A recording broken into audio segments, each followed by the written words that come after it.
Olá, graça e paz. Olha eu aqui outra vez para a nossa live, onde nós estamos tendo aqui uma pequena introdução a respeito do islamismo. E eu quero aproveitar e fazer aí um convite para você, lembrando que nesse final de semana, né, nesse final de semana, dia 31, lá na Igreja Evangélica Canaã, em São Caetano do Sul, nós estaremos ali na nossa, no nosso seminário de evangelismo de grupos religiosos. Tivemos já no dia 24, uma parte ali do treinamento, 4, 5 horas, vamos ter mais 4, 5 horas agora no próximo sábado. Então, se você quiser e puder, esteja ali conosco, que vai valer a pena, tá? Vai valer a pena estar conosco. Então, está aqui o meu convite. Já está aqui, entrando aqui, a Leila Medeiros. Leila está sempre aí conosco, um abração. Muito obrigado, Leila. E está minha querida esposa, minha pastora Lídia Mon. Um beijão para você, meu amor. E obrigado aí por me acompanhar. Da outra vez ela tentou e acabou entrando em outra coisa, mas ela já está aí conosco. Um beijão para você. E aí, enquanto os irmãos vão entrando, eu só queria queria lembrar você que esse nosso vídeo aqui, ele é uma maneira de passar um pouco a respeito do islamismo, são coisas básicas, né, dentro de uma visão apologética, e faz parte do trabalho da Missão Atenas. A Missão Atenas tem como finalidade treinar a igreja, motivar a igreja, capacitar a igreja para evangelizar grupos religiosos e ideológicos. Então esse é o nosso alvo na Missão Atenas. E dentro da Missão Atenas você tem vários projetos. Então nós temos o projeto Carlos Martel. Então muita gente, a maioria talvez não conheça, mas quando você estuda história, você vai estudar a história do islamismo, e o Carlos Martel, ele foi aquele que impediu o avanço do islamismo na Europa, impediu que o islamismo dominasse a Europa. E justamente por causa disso é esse projeto Carlos Martel, para falar sobre o islamismo, para que as pessoas entendam, para que a igreja entenda e se prepare para isso. Se prepare. Essa camiseta que você está vendo ali, aqui à minha esquerda, ali tem um versículo bíblico, né, de Atos 16, 31, escrito em árabe, que essa camiseta a gente vê, né, na Missão Atenas, que a finalidade é você, em silêncio, evangelizar. Porque um árabe vê isso aí, ele vai querer ler ali, ele vai querer entender o que está escrito, é uma chance de você evangelizá-lo. Entrou aí também a Rose Moura, João Moura, um abração para vocês, queridos. E a Ana Mara Barreiro. Ana Mara também está sempre com a gente, lá de Santiago, um abração, que Deus abençoe você e sua família, né? Muito bom ter vocês aqui. Hoje, como eu me propus a falar, nós vamos falar sobre doutrinas islâmicas básicas. Nós falamos um pouquinho, demos uma geral da história, falamos um pouquinho da origem das visões de Maomé, comentamos um pouquinho do Alcorão, tudo isso em quantidades assim pequenas, tá? Não é nada muito extenso, mas talvez a gente tenha que ter mais alguns vídeos aqui para captar algumas coisas importantes. Mas eu quero chamar a atenção para um ponto, porque agora nós vamos entrar nas doutrinas islâmicas, e nós vamos, dentro dessa visão das doutrinas islâmicas, nós vamos começar a comentar cada uma delas. Então hoje eu vou falar dos 5 pilares, mais um sexto, que muitas vezes se coloca, e vou comentar sobre isso. Mas uma delas, a primeira, nós já vamos começar a falar hoje, tá bom? Mas a primeira coisa que eu quero, isso aqui eu acho muito importante, a Miriam Ribeiro está aqui também. O vídeo travou? A Miriam escreveu aqui, o vídeo travou. Vocês estão me ouvindo? Estou preocupado aqui, estão me ouvindo? Se não, desligo. Se alguém tá conseguindo acompanhar, me fala, tá? Senão eu vou desligar e recomeço, tá ok? Não sei se é algum problema no computador mesmo, né? Vocês estão conseguindo ver? Se alguém tiver com dificuldade aí, escreve também, a menina escreveu aqui. E a Ana Mara Barreiro, acho que escutou, né, minha saudação. Deus abençoe o Senhor e sua família. Obrigado, Ana Mara. Então, eu queria chamar a atenção para um ponto. Porque quando a gente começa... a minha esposa escreveu, está normal.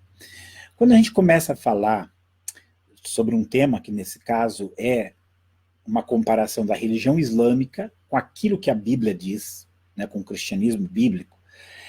Algumas pessoas, elas às vezes não entendem o significado disso, né? Elas não compreendem, né, o significado disso. Por que vocês fazem essa comparação? Eu quero que você pense o seguinte, antes de a gente começar a entrar nas doutrinas, né, nos 5 pilares. O islamismo diz que ele é a religião verdadeira e que só através do islamismo as pessoas podem chegar até Deus, não tem outro caminho. O cristianismo diz que a mensagem revelada de Deus está na Bíblia e que, além de Jesus Cristo, da fé em Jesus Cristo, não existe outro caminho para Deus. Então você tem aqui 2 afirmações que se chocam. O islamismo, né? O islamismo dizendo que é ele, e o cristianismo dizendo que é ele. Então, o islamismo dizendo que ele é a salvação, e o cristianismo dizendo que ele é a salvação. E aí a pergunta é a seguinte, você tem que optar entre os 2, e você não pode errar. Porque se eu estou andando de carro, e eu tenho dúvida, aí tem 2 caminhos para eu escolher. Um vai me levar onde eu quero chegar, e o outro não vai. Se eu escolher o errado, eu chegarei onde eu não devo. Se eu escolher o certo, chegarei onde eu devo, onde eu quero. Então nós pensamos que aquilo que nós vamos crer, aquilo que nós vamos acreditar, não é uma escolha qualquer. Porque uma escolha de um caminho, né? Você escolher um caminho para chegar a uma determinada cidade, a um determinado lugar, você pode escolher esse caminho, se você errou, você volta e vai de novo. Infelizmente, nós só temos uma vida para fazer a escolha que nós precisamos. Então, escolher aquilo que nós vamos crer para nos levar à salvação, para nos levar a uma eternidade com Deus, é essencial. É uma escolha que nós não podemos falar. Não é igual você escolher a roupa que você vai vestir, ou você escolher o programa que você vai ver, ou o livro que você vai ler. Não. É você escolher algo que vai determinar o seu destino eterno. Então nós temos que pensar nisso. E aí, se o islamismo é a verdade, o cristianismo não é. E se o cristianismo é verdade, o islamismo não é. Então nós temos que ver a comparação disso, do que o cristianismo diz e aquilo que o islamismo diz. Então eu vou falar aqui os 5 pilares da fé islâmica. O primeiro pilar, que é a declaração de fé islâmica, chama-se Shahada, né? Chama-se Shahada. A Shahada é uma declaração que diz assim, só há um Deus, Alá, e Maomé é o seu profeta. Então essa declaração de fé, ela é essencial para o islâmico. Ele repete isso 3 vezes, e com essas 3 repetições, ele se torna um islâmico. Tá? Só há um Deus, Alá, e Maomé é o seu profeta. A Maria Alcântara entrou aqui também, um abração, Maria Alcântara. Deus abençoe você. Tá? Então eu quero que você entenda o seguinte, o primeiro ponto é esse aqui, nós vamos voltar e vamos falar dele. O segundo ponto são as orações, o segundo pilar são as orações, que eles chamam de salat. São 5 orações por dia, você já deve ter visto quando eles jogam ali o tapete deles. Estejam onde estiverem, eles vão lançar o tapete deles no chão e eles vão fazer a oração devida que eles têm que fazer. Né? Isso aí é determinante, isso aí não vai mudar de jeito nenhum, eles vão fazer isso 5 vezes ao dia. É claro que há lugares onde há uma prática mais regrada e onde não está. Uma comunidade mais islâmica, eles vão buscar cumprir. Se os muçulmanos estão num lugar que não tem tanto islâmico, eles já vão muitas vezes se apartar. Mas a zakat faz parte desses pilares. Deus abençoe você também, Maria Alcântara. Então, o segundo é restar as orações, que é o salat. Terceiro é dar esmolas, que é o zakat, que é 2,5% de tudo que ele ganha, existe uma vez por ano, existe uma maneira como eles vão administrar esses valores, né? Então o terceiro pilar é a esmola, o zakat.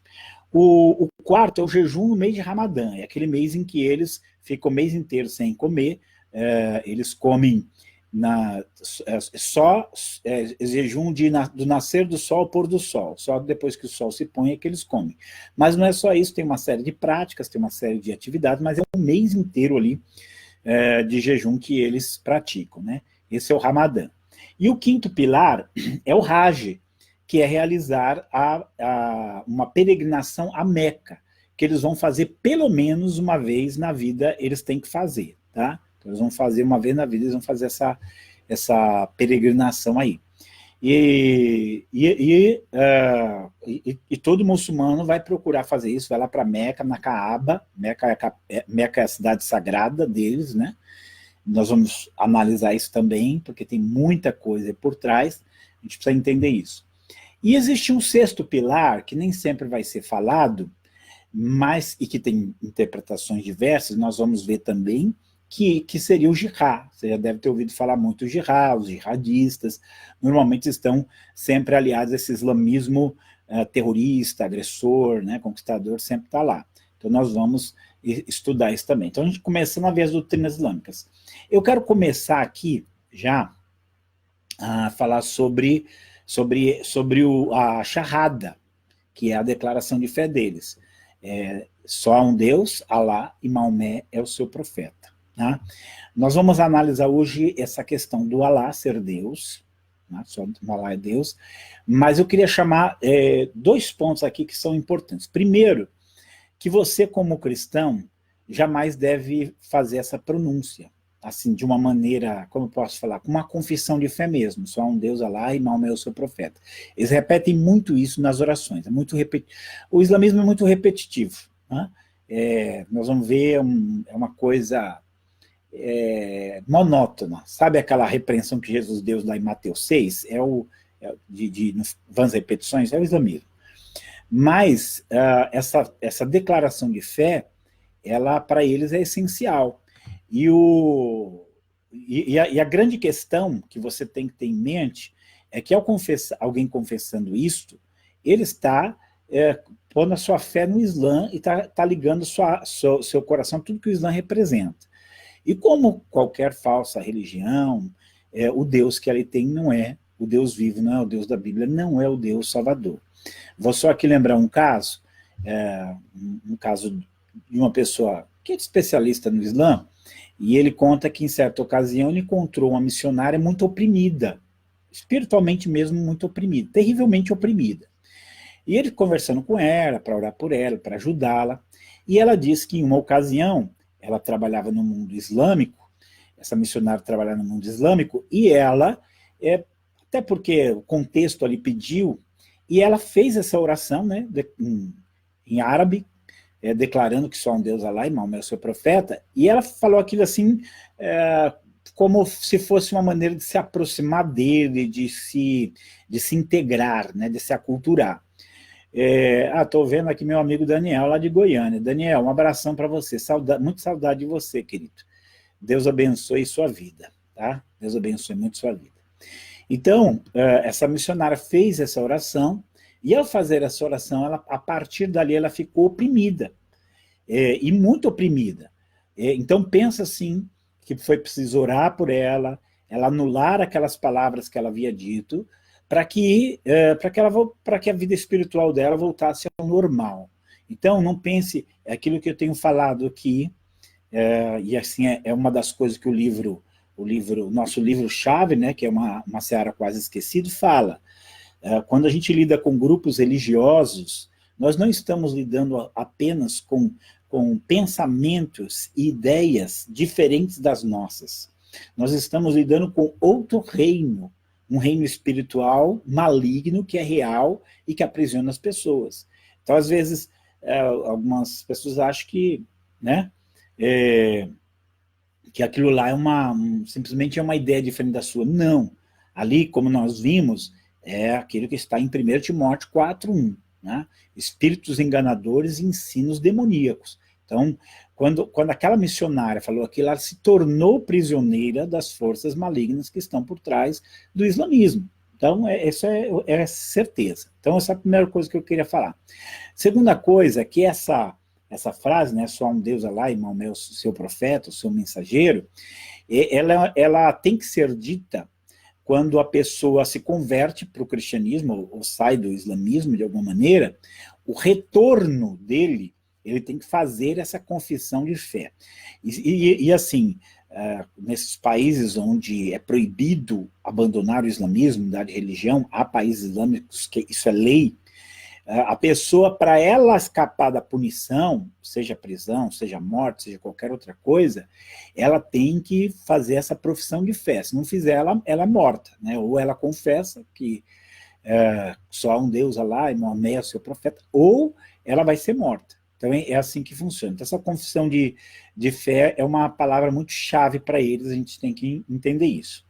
Agora, o que eu queria falar aqui é o seguinte: quem é Alá? Isso aqui é muito importante, até porque algumas pessoas, e crentes mesmo, e às vezes até alguns estudiosos, alguns eruditos, bem intencionados ou não, eles gostam de dizer que Alá é apenas o nome árabe para Deus. A Thaís entrou aqui também, um abração. Um abração, Thaís. Deus abençoe você. Minha esposa me corrigiu aqui, ela sempre faz isso, é uma benção. Há só um Deus e Maomé é o seu profeta. Eu falei diferente? Obrigado. Então há um só Deus e Maomé é o seu profeta, o seu mensageiro. E aí, a gente às vezes fica pensando assim, quem é Alá? Alá é o Deus da Bíblia? Né? É o Deus da Bíblia. Então, algumas coisas que precisa saber sobre Alá. Uma das coisas importantes esses dias que foi me passada, a Cristina Correia entrou aí, um abração, Cristina, Deus te abençoe, Luana também com a gente, obrigado, Luana, Deus abençoe você. E assim, às vezes a gente pensa que o único nome que existe no árabe para Deus é Alá, mas não é. Na verdade, o nome, a palavra Deus, no árabe é Ilá. Ilá é Deus. Agora, o Alá, ele seria o Deus verdadeiro, segundo o islamismo. Então, inclusive nessa confissão de Deus, seria mais, nessa confissão que eles têm, né, na Shahada, seria mais ou menos assim: só há um Ilá, Alá, e Maomé é seu profeta. Né? Só há um Ilá, Alá, e Maomé é seu profeta. Então, na verdade, a palavra que corresponde a Deus na Bíblia seria essa Ilá, que na Bíblia é um dos nomes de Deus, que é El, né? Assim, é El. Então, esse é o nome. Tem mais gente aqui? Show. Eu falei que Alá é seu profeta. Tá certo. Não, obrigado por corrigir. Então, assim, o Alá, na verdade, quem era o Alá? Nessa Kaaba, Kaaba nós vamos ver um santuário que tem lá em Meca. Nesse lugar eram adorados 365 deuses. Alá era apenas um deles, talvez fosse o principal, mas era um deles. E a gente tem que entender, que o islamismo, ele nasce no meio de uma sociedade pagã. Quando eu falo uma sociedade pagã, o que eu quero dizer? Que lá na Arábia Saudita, nessa época, nós já falamos um pouquinho, era um monte de tribo brigando e uma série de deuses diferentes ali que você tinha naquela Kaaba. Era um deus de tudo quanto era qualidade ali. Então eram deuses pagãos, era politeísmo mesmo, como todos os povos. Tirando Israel, que foi monoteísta, e o cristianismo que levou a crença em um único Deus para o mundo, a Arábia era mergulhada no paganismo. Nós vamos ver depois, quando chegar na hora da peregrinação lá, você vai ver que essa Kaaba que o islamismo aproveitou era um santuário pagão, era lugar de idolatria. Então, simplesmente continuou agora sobre outras formas. Então, digamos assim, que aquele Deus chamado Alá, esse Deus chamado Alá, que não é o Deus da Bíblia, eu vou mostrar que não é o Deus da Bíblia, esse Deus chamado Alá, que não é o Deus da Bíblia, era o Deus que predominava no meio de outros deuses ali na Kaaba. E que o Maomé, quando pôde, quando teve força, tirou todos os demais deuses e deixou só o Alá. A família Macedo entrando aí também. Família Macedo, um abração para todos vocês, tá? Muito feliz de estar aí com vocês. Deus abençoe. Então, por que eu digo que o Alá não é o Deus da Bíblia? Porque o Deus da Bíblia tem certas características que o Alá não tem. Embora que os muçulmanos eles fizeram? Por causa, ou melhor dizer, o Maomé fez, né? Por causa da influência que ele tem, tanto do judaísmo quanto do cristianismo, ele atribui a Alá aquelas qualidades que ele viu no Deus bíblico, né? Seja no Antigo ou no Novo Testamento. Então ele vai aplicar. Mas isso não transforma o Alá no Deus da Bíblia, por mais que o Maomé tenha atribuído a ele certas características. Maria Érica Torres entrou aí. Um abração, Maria Érica. Já estamos já nos 20 minutos aqui. Estamos falando sobre os pilares da fé islâmica, começando pela Shahada, que é a declaração de fé. Agora, primeira coisa que se a gente pensar, isso aqui é importante, Alá não é pai. Parece muito simples isso, mas isso tem uma implicação muito forte. Alá não é pai. Tem um filme, chama-se O 13º Guerreiro. É um filme assim, até interessante, e no filme tem vários guerreiros nórdicos, e no meio desses guerreiros nórdicos tem um guerreiro islâmico lá, um guerreiro muçulmano, que inclusive quem faz o papel é o Antônio Bandeiras. E o filme vai bem, né, na estrutura dele, até que em algum momento o Antônio Bandeiras, né, que é o guerreiro árabe, ele joga no chão o tapetinho dele de oração ali, e ele chama Alá de pai. Bom, ele errou. Aí já cortou toda a qualidade. Por quê? Porque se há algo... Não é só que Alá não é pai, é que para eles é uma abominação dizer que Alá é pai. Inclusive assim, é blasfêmia chamar Alá de pai. O Alcorão nega 16 vezes, preste atenção, o Alcorão nega 16 vezes que Alá tenha tido um filho. Quando a gente olha para a Bíblia, digamos que o coração da mensagem salvadora de Deus é que Deus tem um filho. E que esse filho morreu pelos nossos pecados. Então esse filho foi quem revelou o Pai, foi quem revelou quem era Deus. João capítulo 1, versículo 18, diz o quê? Ninguém nunca viu a Deus.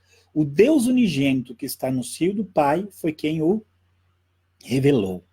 Então, o Alcorão faz questão de dizer que é blasfêmia. Eles falam que é blasfêmia, nós vimos na semana passada, eles falam que é blasfêmia dizer que Deus teve um filho, que associar qualquer um com ele, né?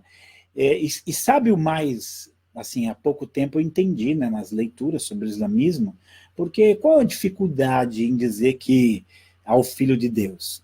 Porque a visão islâmica, você percebe assim que a questão sexual ela é meio problemática no islamismo, tanto assim, né, que a mulher não pode mostrar um fio de cabelo, essas coisas que eles têm, né? Quem conhece um pouco sabe.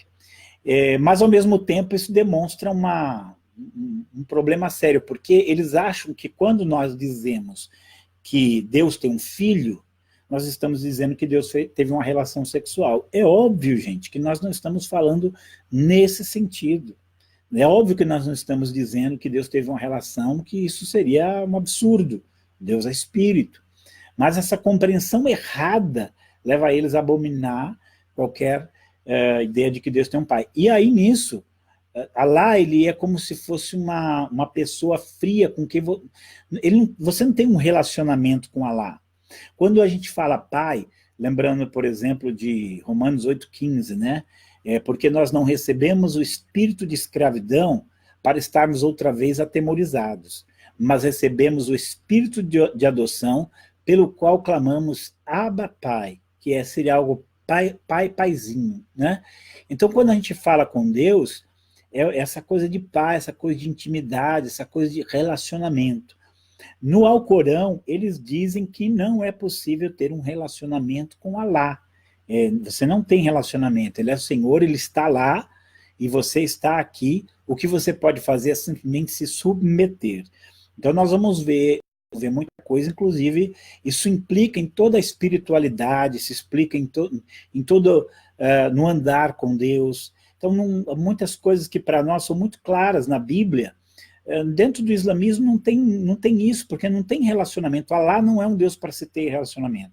O Deus da Bíblia é o Deus com quem você tem um relacionamento. Flávia Soeiro entrou agora, um abração, Flávia, Deus abençoe sua vida.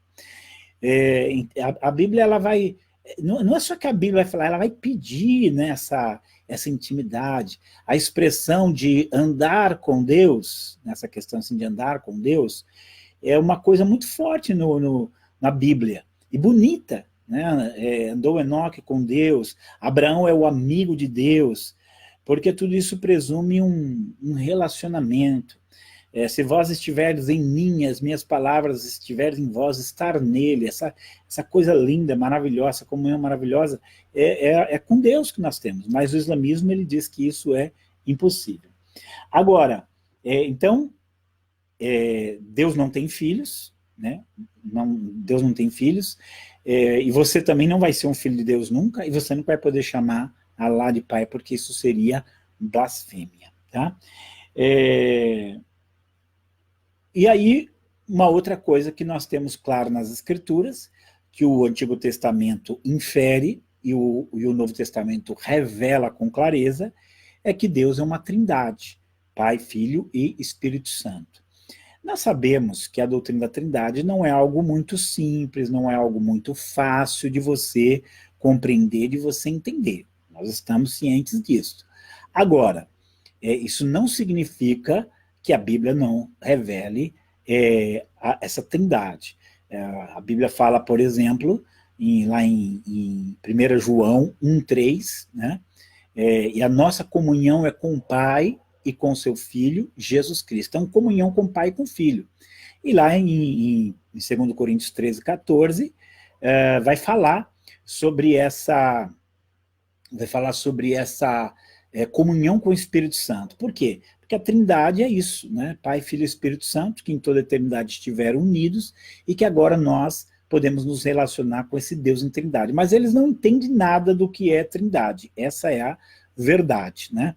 Eu acho que eu estou vendo aqui, eu não tenho certeza se é ele, mas parece que é Bispo Tarles Elias aqui me acompanhando. É uma honra, Bispo Tarles, me ouvindo aqui.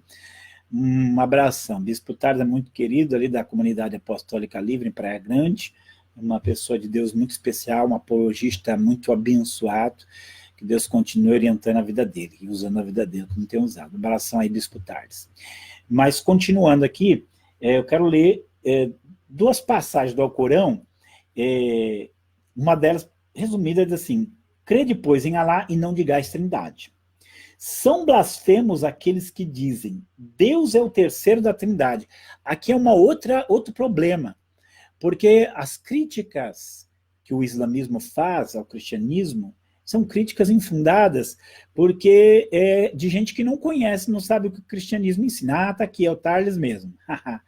Um abração, Bispo Tarles. Que honra ter você aqui comigo, na minha humilde live. Um prazer ter você aqui, tá? Então aqui, eu ainda vou continuar aqui, que ele fala mais coisas sobre a trindade. Mas aquilo que o islamismo critica, ele não conhece. Então a Bíblia não fala que Deus é o terceiro de uma trindade. Fala que Deus é uma trindade. Esse único Deus é uma trindade. Então, até a crítica dele é uma coisa sem fundamento, tá?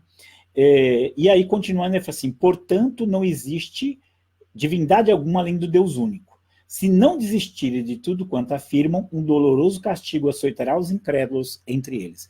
E aqui eu quero chamar a sua atenção, e eu acho assim essencial, que pelo menos você estude um pouco sobre a trindade, porque uma das maneiras como os islâmicos eles têm conseguido levar cristãos, e às vezes cristãos evangélicos, para o islamismo, é pegando em pontos que são difíceis. Eu não vou dizer para você que a trindade não é um conceito bíblico difícil, né? O Thales escreveu aqui: você é uma bênção, meu amigo, obrigado pelo carinho. Eu que agradeço, tá? Então, assim, eu sei que a trindade é um conceito difícil, mas ser um conceito difícil não significa que não é um conceito bíblico, né? É um conceito bíblico e muito bem revelado nas Escrituras. Mas a gente não consegue explicar plenamente. Os islâmicos, eles admitem que eles não conseguem explicar plenamente Alá.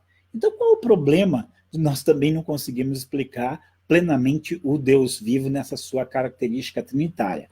Agora, não explicar plenamente não significa que nós não vamos crer naquilo que está lá. Eu acho muito interessante, eu quando falo da Trindade, eu lembro muito de João capítulo 1, versículo 1, né? No princípio era o verbo, e o verbo estava com Deus, e o verbo era Deus. Mesmo, digamos assim, um desafio você dizer que Deus, que o verbo está com Deus e ele é Deus. E realmente isso é um desafio, mas nós...